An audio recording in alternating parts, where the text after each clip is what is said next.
pemirsa masih setia di Bincang Publik. Tema yang akan kita bahas nih Pak, segmen yang akan kita bahas ini mengenai pengelolaan PAD dan potensi lainnya. Terus pertanyaannya, PAD Kota Depok lebih kurang 200 miliar per tahun. Angka ini dinilai terlalu kecil, karena sebagai kota perdagangan jasa potensinya sangat banyak. Pandangan Anda, padahal 200 miliar itu bukan angka yang kecil loh. Ya, saya pikir tidak terlalu kecil juga ya. Oh, tidak terlalu kecil juga? Tidak terlalu kecil juga. Standar? Ya, alhamdulillah kita cukup standar. Cukup.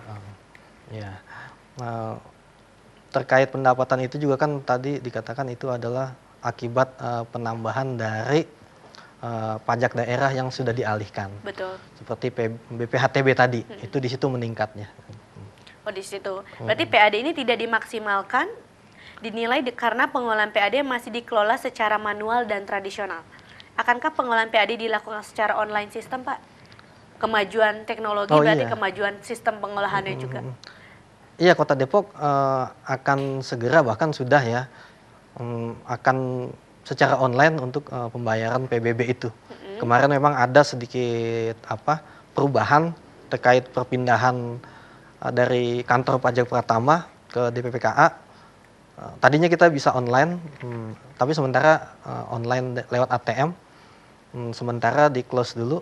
Tetapi akan dilakukan lagi karena memang terjadi kan perubahan pembayaran ya. Jadi sistemnya dibenahi dulu. Gitu. Oh begitu. Terus kalau misalkan bisakah PAD Depok mampu membiayai sendiri APBD-nya minimal 60% seperti Kabupaten Sragen yang ada di Jawa Tengah? Insya Allah. Amin. Insya Allah ketika masyarakat seperti yang tadi saya katakan, kita tidak mempunyai sumber daya alam seperti batu bara, tambang, ya kan, emas atau lain sebagainya. Itu dengan kesadaran warga Kota Depok yang baik ini untuk membayar pajak, tentunya target itu bisa tercapai. Seharusnya bisa tercapai. Seharusnya bisa tercapai. Jadi bisa membiayai APBD sendiri ya Pak ya? Ya. Terus kalau kita bilang nih Pak, kalau kita reklame di Depok kan terdapat di mana-mana gitu Pak. Merupakan salah satu pajak besar juga yang tadi Bapak bilang ya, kan, reklame. Terdapat di mana, bahkan di jalan protokol reklame penuh. Bahkan sesak gitu, karena hampir memenuhi semua ruas jalan. Terus, lalu bagaimana dengan pendapatan di pajak reklame? Iya, ya itu salah satunya kita dari, tadi saya katakan bahwa pajak reklame pun penyumbang yang cukup besar ya di Kota Depok ini. Karena kita memiliki beberapa jalan yang protokol ya, seperti Margonda. Di sana banyak sekali reklame-reklame yang terpasang. Juga di Jalan Juanda dan di wilayah-wilayah lain tentunya. Di wilayah Cinere pun itu memang menghasilkan pajak yang cukup signifikan untuk pembangunan Kota Depok.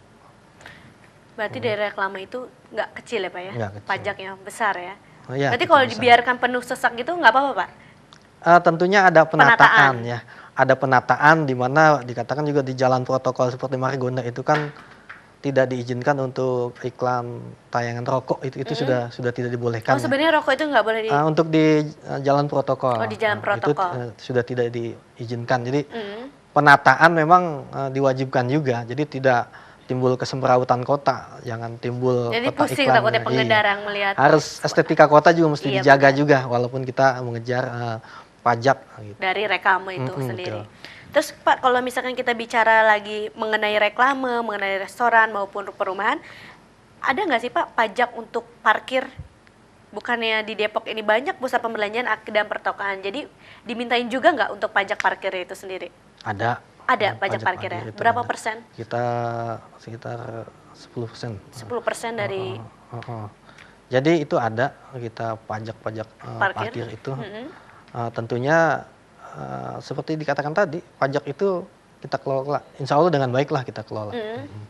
Karena parkiran di Kota Depok ini cukup signifikan juga ya. Benar cukup sekali. Signifikan di mana ada beberapa titik pusat perbelanjaan kan, pusat perbelanjaan, perkantoran juga, yang mana itu semua apabila dikelola dengan baik ya bisa untuk membantu PAD untuk mencapai apa yang dikatakan membangun Kota Depok gitu. Terus untuk pajak parkir sendiri sering terjadi rawan kebocoran Pak. Bahkan Kadis Perhubungan pernah menyatakan potensi kebocoran mencapai miliaran rupiah. Bagaimana pengawasan itu Pak agar tidak terjadi kebocoran lagi? Antisipasi yang harus dilakukan? Terkait pajak ya tentunya setiap laporan dari wajib pajak perlu ada klarifikasi lagi mungkin ya untuk Dinas DPPKA agar melakukan satu evaluasi mungkin per triwulan atau per semester untuk ke lapangannya ya. Terkait pajak ini kan mereka wajib pajak menghitung sendiri ya.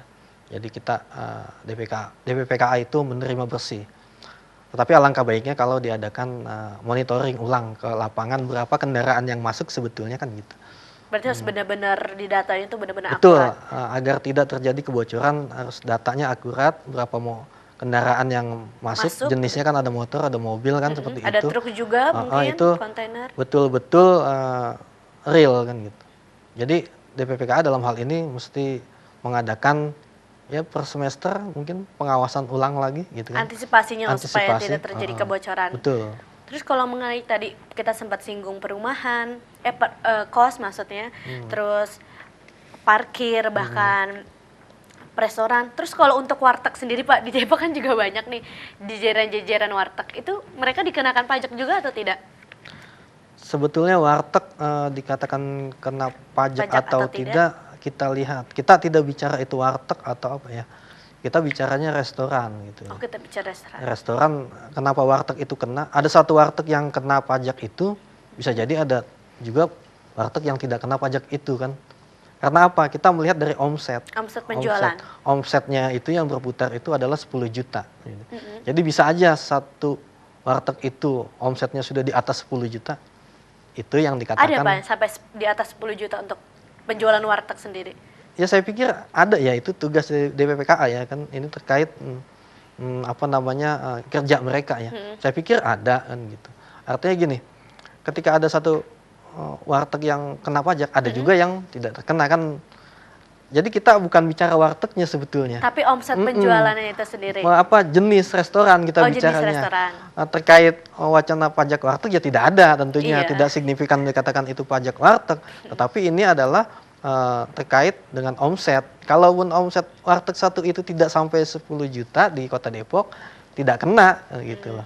Tetapi kalau warteg itu di atas 10 juta, itu kena kan gitu. Dikenakan seperti itu. Terus yang terakhir nih Pak pertanyaannya, harapan Bapak ke depan untuk pajak yang ada di Kota Depok? Iya, saya pikir pajak di Kota Depok, PBB terutama ya, ini bisa meningkat ya. Perolehan PBB mungkin bisa 100% lah seperti itu. Amin. Semoga mudah-mudahan ya. Walaupun memang beberapa kendala gitu ya, ada beberapa kendala karena kendala PBB di Kota Depok itu banyak double anslah ya.